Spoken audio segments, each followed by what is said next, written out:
I'll begin this presentation by talking a little bit about how I got involved in this project.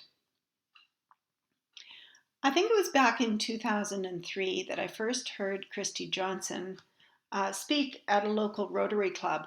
Christy Johnson is the only white woman in this photograph, so she stands out pretty well. Standing in the back row to her right, so your left, is Memory Chizeza. Now, Christy and Memory had met as volunteer teachers at a Canadian-funded girls' school in Malawi. Christy was a Canadian teacher. Memory was a Malawian volunteer. They were both volunteers. Memory had just completed her secondary school, and she was living at that time in her home village with her grandparents. She wanted to go on to post-secondary education, but she was unable to at that time. She didn't have money. She didn't have support from her grandparents. She'd been orphaned at a young age. Her parents had very progressive ideas, not as traditional as her grandparents. They wanted her to get an education. They thought that she should have access to that and that she should ultimately have a good job. And Memory really wanted that too. After the death of her parents, she was helped out by her uncle. And then her uncle and his wife also died. They died shortly before she finished secondary school. So she had just finished secondary school. She had to go back to her grandparents' home village, traditional village. And this was not the future that she had foreseen for herself. She wanted to have autonomy. She didn't want to get married at a young age. She wanted to go to school. She wanted to have a job. She wanted to be a teacher. And so this Canadian-run school that was very close by served as a way for her to keep that dream alive. And that's where she met Christy Johnson. So Christy Johnson got involved with fundraising for these girls after the Canadian-funded girls' school began struggling with their own finances. There were some scandals, as there often seems to be in these situations, and that was the end of that. So Memory asked Christy if she would help her out. Memory asked her if she would help fundraise in Canada when she went back. And Christy at first really didn't want to, but she agreed to. And so at first they fundraised to get the girls their secondary education, what we'd call high school here in Canada. And then they later fundraised to get the girls a post-secondary education as well. And at this point, Memory really wanted to pursue a post-secondary education of her own. And because Christy had been fundraising in Canada, she was able to find a sponsor for Memory, and Memory was eventually able to go on and get a post-secondary education. So the Rotary Club meeting, Christy got up, showed us pictures of her experience in Malawi, and was there to try to get funding for these girls. I met Memory Chizeza 3 years later at a Rotary District conference. Now, the Rotary District conference was kind of a big deal. Rotarians from all of the surrounding clubs would come to the conference. There was a keynote speaker. That year it happened to be Romeo Dallaire. And Memory Chizeza was also a speaker at that conference. And I was really inspired by her story. Here was an incredibly determined young woman who, had this wild dream of building a girls' school in Malawi, because that's what everyone does, right after they've finished their teaching degree. She was just at the end of completing her teaching degree when she came to speak at the conference. She hadn't even had her first job, but this is what she wanted to do. And so she again came to Christy Johnson and asked Christy if she could help her. And the two of them make an incredible team. They have been able to do miraculous stuff, I think. I can't remember how much was raised at that district conference. It seems to me it was somewhere in the neighborhood of $60,000 or $70,000. Memory already had managed to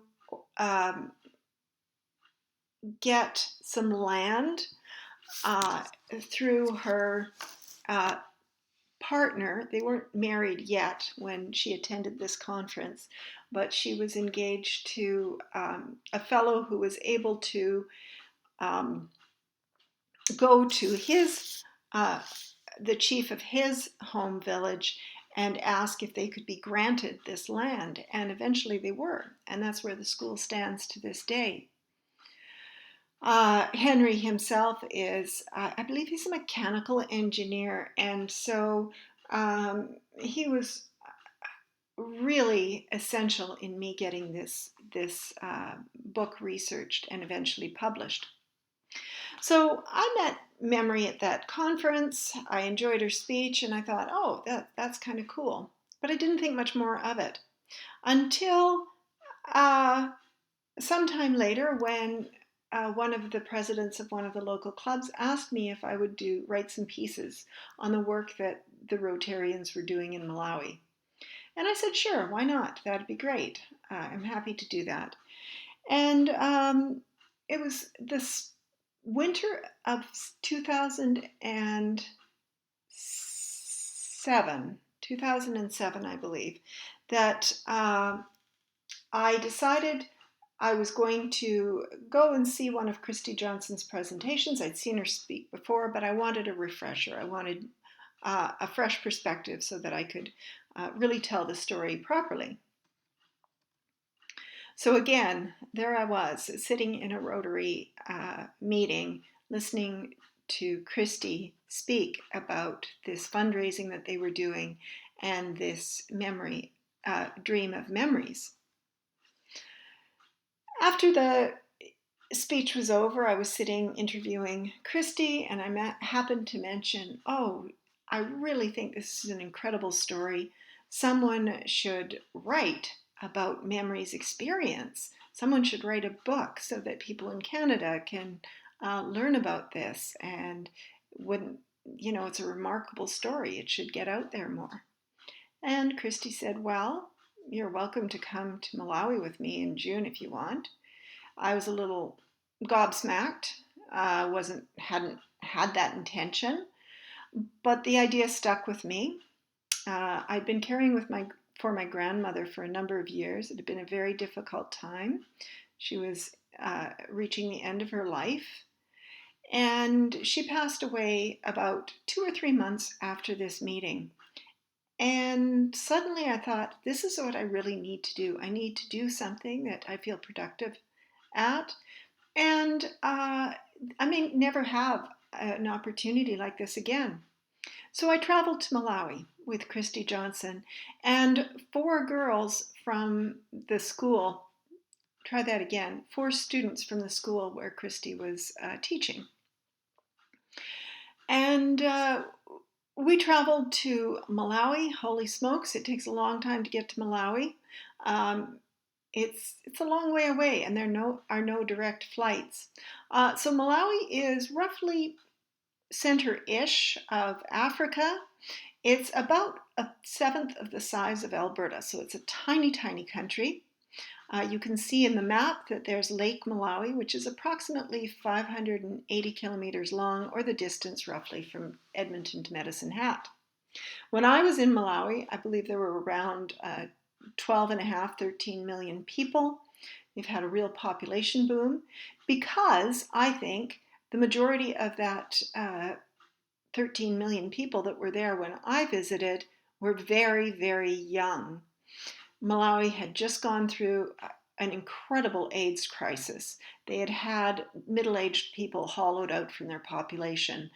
an extraordinary percentage of children were being raised by grandparents and other relatives at that time.